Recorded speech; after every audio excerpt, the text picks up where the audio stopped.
All landlords are bastards.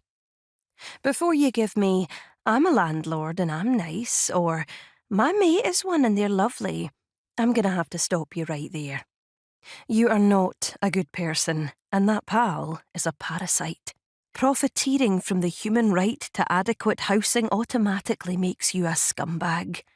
Housing is a right, not a commodity. This is the truth, and I hope, in time, you come to accept it.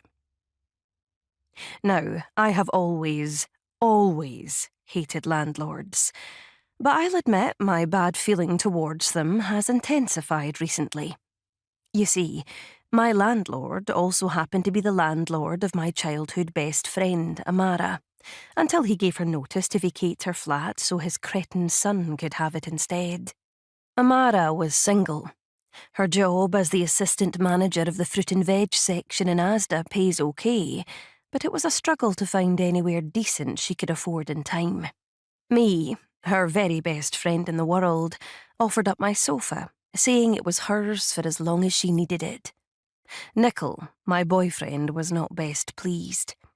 He and Amara had never really formed much of a relationship, mainly because she found his belief that he could save the world with a perfectly prepared recycling bin and an online presence dedicated to shaming people who didn't care as much as him tedious.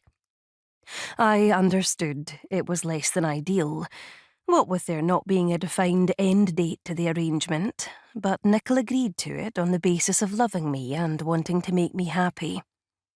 This was a rare display of Nickel prioritising my needs and, I'm embarrassed to admit, it moved me to tears. Anyway, Amara found a new flat within a month, so it wasn't a huge imposition like Nickel had fretted it would be. Plus, during the time she lived with us, she warmed to him loads. It was delightful to watch my best friend finally realise how wonderful Nickel could be, and for him to find an issue he could actually assist with, rather than bang on about helping online. He educated himself so he could help Amara navigate the legal recourse of being illegally evicted.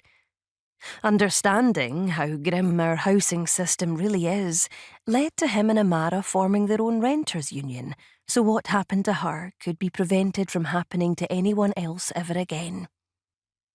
Nickel finally had a cause where he could make a real difference at the local level, not just in South Lanarkshire, but also at the micro-local level of our home, when he and Amara left it together, flitting in secret one Saturday afternoon while I was getting my hair cut, and they said they were off protesting for rent controls.